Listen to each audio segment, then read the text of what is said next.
Bagi saya, walaupun ini agak berat ya, ketika orang putus dari pacaran, saya justru ingin mengatakan selamat ya. Jomblo itu bukan kondisi prihatin. Jadi nggak usah berkecil hati jadi jomblo. Jomblo itu keren loh. Sebelumnya saya izin cerita kalau saya sekarang berada di fase life after breakup. Artinya apa, Bang? Ya habis menyudahi hubungan dengan pasangan saya. Oh, habis Kurang lebih begitu. Habis putus. Habis putus. Oke. Day berapa ini? Day berapa? Hari keberapa? Hari 8. Wah. Wah. Cuman gak apa-apa. Cuman kalau untuk sedih-sedihnya alhamdulillah tidak yang sebegitunya dan tidak mengganggu hal-hal yang menjadi tanggung jawab saya gitu. Oke. Saya ingin cerita sedikit bahwa sebenarnya saya menyudahi hubungan itu bukan dalam obrolan terakhir kita itu membahas prinsip, cuman pada akhirnya saya menyudahi itu bukan karena itu, tapi lebih ke bagaimana orang-orang di lingkungannya tuh yang memandang saya sebagai sosok yang jauh statusnya dari dia gitu loh, yang menganggap bahwa pekerjaan saya yang mungkin tidak sebegitunya untuk orang-orang di pekerjaannya, yang mana tuh menurut saya itu akan menyakiti dia pelan-pelan gitu loh. Asumsi-asumsi atau doktrin orang yang disampaikan terhadap dia, menurut saya itu bukan hal yang harus dia terima gitu loh. Kalau emang pun terlepas pekerjaan saya mungkin biasa-biasa saja atau memang saya tidak sebaik itu, ya sampaikan kepada saya, bukan kepada orang-orang yang di sekitar saya gitu loh. Dan pada akhirnya saya sepakat dengan keputusan kayaknya hubungan ini harus sudahi gitu loh, dengan alasan saya benar-benar ingin menjaga dia dari omongan orang dan termasuk dari diri saya juga tersebut.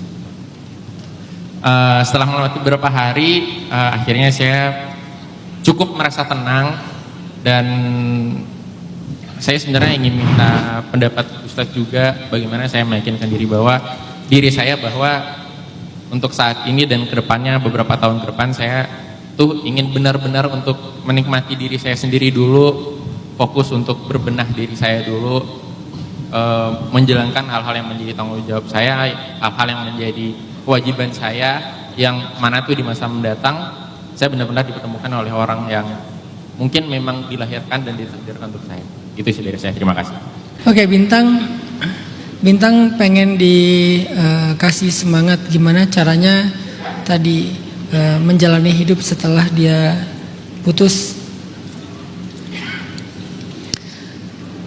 Mungkin sebagian orang berpikir cinta itu adalah pasangan, sehingga ketika kita kehilangan pasangan kita kayak kehilangan cinta dalam hidup.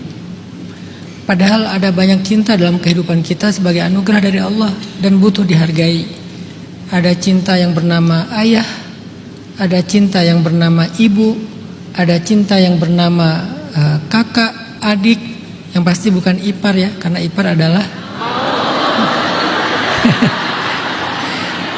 ada cinta yang bernama kalau udah punya anak. Ada cinta juga yang bernama sahabat sejati, sahabat yang setia sama kita, menerima kita apa adanya. Bukankah itu cinta-cinta yang berlimpah yang layak kita hargai dan kita menikmatinya? Sehingga kita nggak sendiri sebetulnya. Nggak apa-apa kita mau kayak lebih fokus dengan diri kita, upgrade value kita, cari pengalaman sebanyak mungkin. Tapi ada orang yang berpura-pura, dia berpura-pura sibuk, dia berpura-pura lagi fokus dengan dirinya, tapi sesekali dia ngerasa sebetulnya saya kesepian sih. Sebetulnya saya kayak kangen dengan rasa cinta. Dia salah paham, dia pikir cinta itu hanya tentang pasangan. Sehingga kalau kehilangan seseorang yang dia punya hubungan sebelumnya, mau itu halal atau enggak halal, dia ngerasa kayak kehilangan cinta aja dalam hidupnya. Buat apa hidup saya kalau nggak ada cinta? Cinta kita tuh berlimpah loh, berlimpah banget. Sejak kita lahir kita udah dikasih cinta oleh Allah melalui ibu kita, melalui ayah kita, melalui saudara kita, melalui sahabat dekat kita, bahkan kadang-kadang nenek, kakek kita, guru kita, teman dan sahabat-sahabat kita. Jadi kita tuh kayak nggak kekurangan cinta. Ini saya belum naikin levelnya ke cinta Allah kepada kita, kan itu mau insya Allah udah semua paham lah.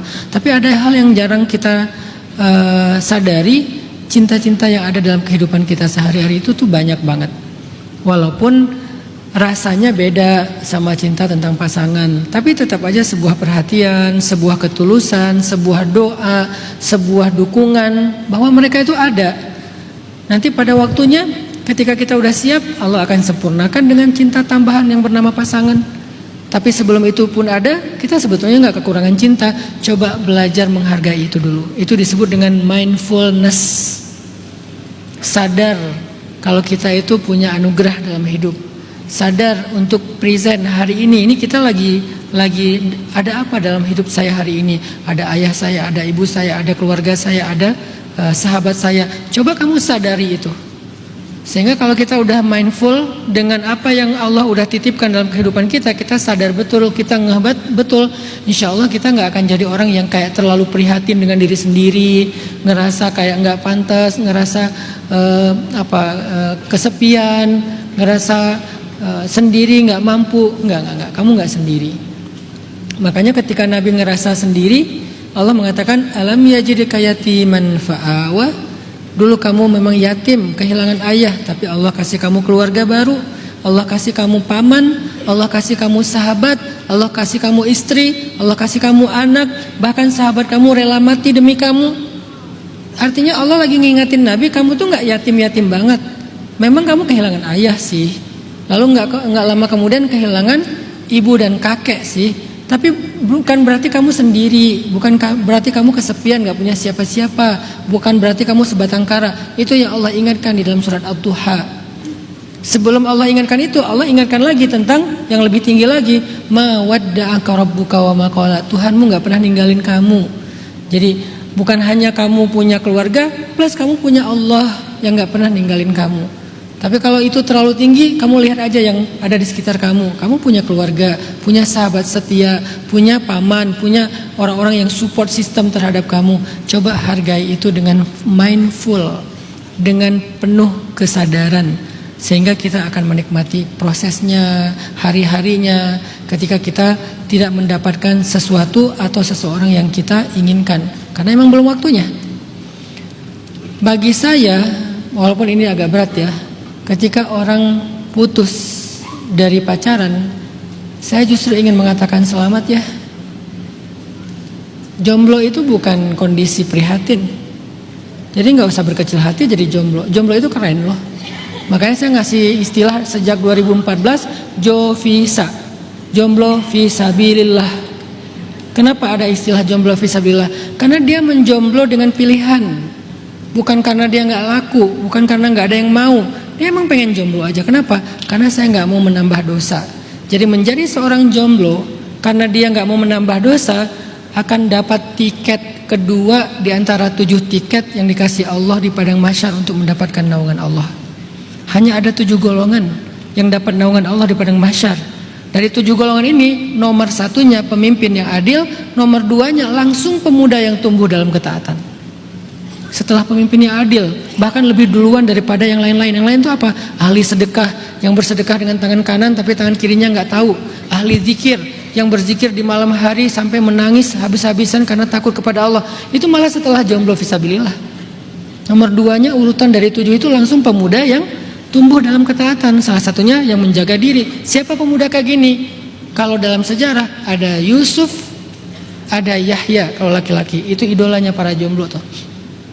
Jomblo-jomblo yang hebat yang fisabilillah itu Yusuf digoda sama seorang cewek, kemudian ditarik bajunya sampai sobek bagian belakangnya. Kenapa bagian belakang? Karena dia mencoba untuk menghindar.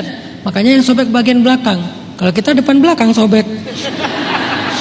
Kalau ini bagian belakang yang sobek, menunjukkan bahwa Nabi Yusuf itu menjaga diri kan ya. Nabi Yahya sampai dipenggal ketika lagi sholat. Gara-gara apa? Nolak cinta seorang cewek yang belum beriman.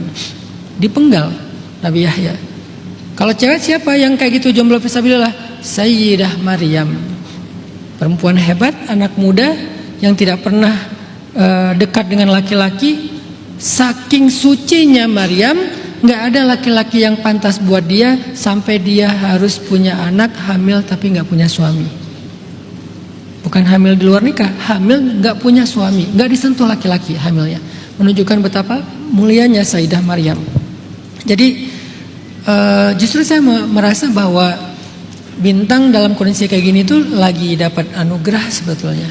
Walaupun nangis mungkin, walaupun sedih mungkin, walaupun agak gimana gitu rasanya. Tapi ini tuh bukan musibah, ini anugerah loh.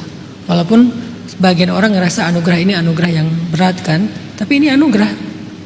Semoga Bintang bisa melihat dua hal itu. Satu, cinta dalam kehidupan Bintang itu nggak kurang banyak, dan cinta-cinta ini semuanya tulus insya Allah. Dan yang kedua, apa yang dialami Bintang ini adalah sebuah anugerah dari Allah. Mungkin Allah emang pengen menyelamatkan Bintang dari dosa-dosa, begitu juga mantannya dari dosa-dosa, sehingga sama-sama bertumbuh dulu. Siapa tahu suatu saat kan akan ketemu lagi dalam situasi yang jauh lebih berkah, lebih mulia, yaitu dalam ikatan yang halal pernikahan. Allahu a'lam.